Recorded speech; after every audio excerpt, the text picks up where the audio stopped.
point tireless codex.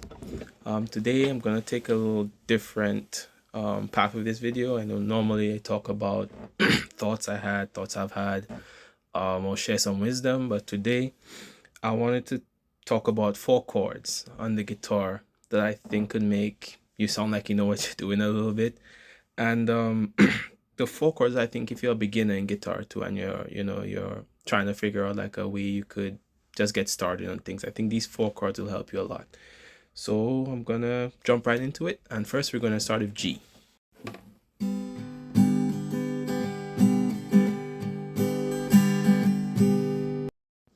So as you saw from the little chart, we're gonna be using the last string on the 3rd fret. So you're gonna use our our ring finger to go right there. Then we're gonna be using our index finger to go on the 2nd fret, 2nd string. And then our middle finger goes on the 1st string of the 3rd fret. So this is the shape we have for the G. Oops. Some people, guitar is something you could make it very personal to yourself. So some people they feel more comfortable with their pinky on the last string, and they keep this finger free. It's really up to you. This is a little bit more advanced, but there's also a G suspended chord, which sounds really great too, where sometimes if you do put your pinky finger on that last string, you could also put your index finger on the 2nd to last string for that kind of sound of the G, and it sounds a little bit more holistic instead of just like you have a little more. But it's up to you. But that was the G chord. So now we're gonna move to the C.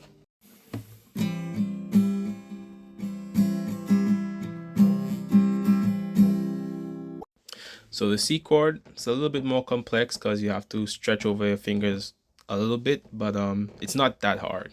Don't get too intimidated by it just because of the way it looks. So your index finger is going to be on the 2nd string of the 1st fret.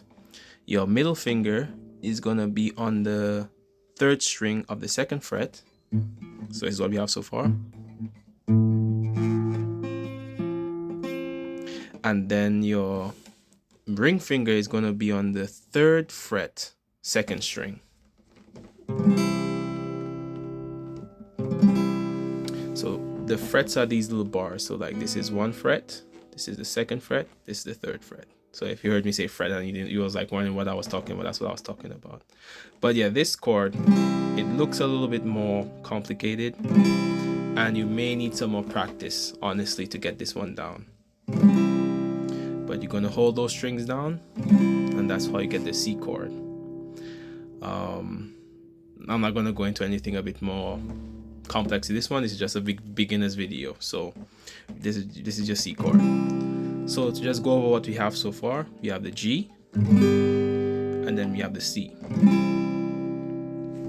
So if you want to put a little rhythm, you could do like a down, down, up, down, down, down, down, so C, C, C, down, down, down, down, down, C. Alright, so next we're going to move on to the D chord.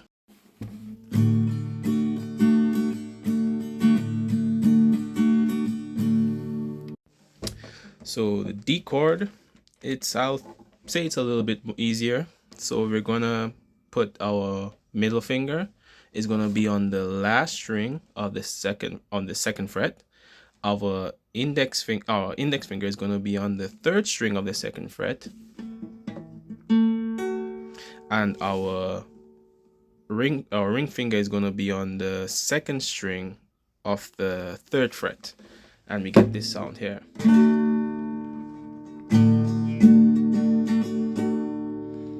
So I think it's a little bit simpler than the C chord.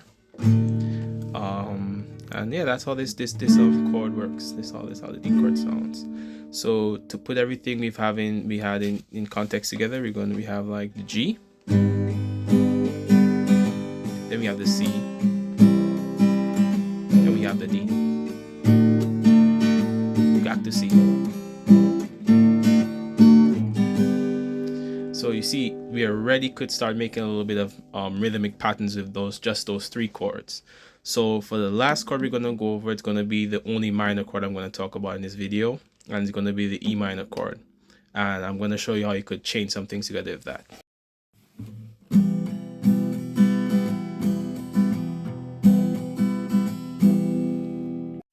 So the E minor chord is probably the easiest chord we're going to discuss today, and because it's just going to take 2 fingers and it's just 2 strings you got to hold on.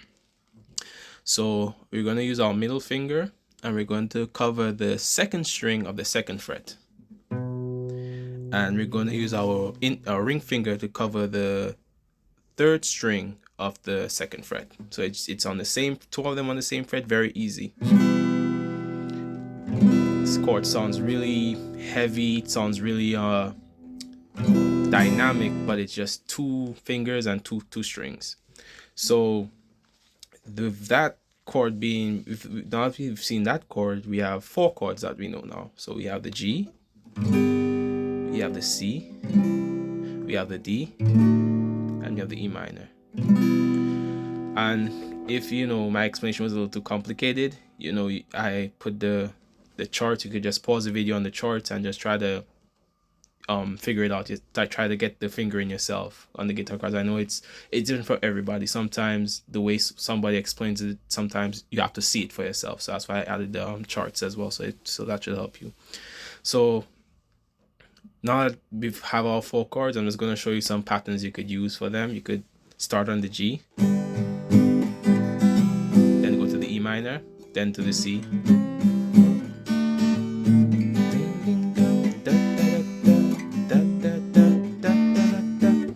then we could start on the E minor if you want. So E minor to the C, G, D,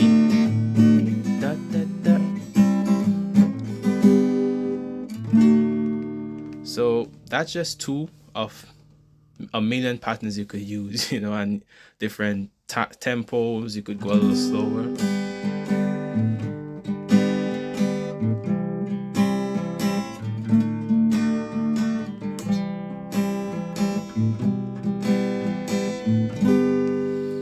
So you don't, if you're a beginner, just a beginner, don't try to do too much variations. You could just do downs only. Like when I say downs, like when you're strumming, just do downs, like.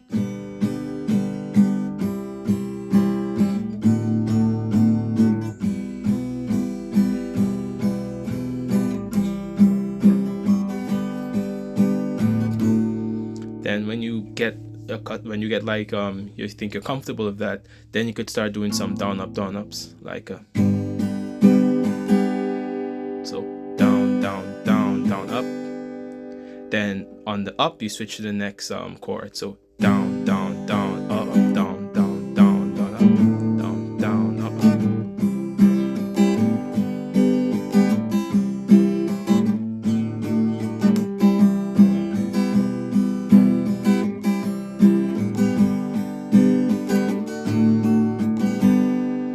And then you could go ahead and practice that and let me know if that helps, and I'll love to hear some of your own little combinations that you made as well. So I hope this video helps, and thanks for watching.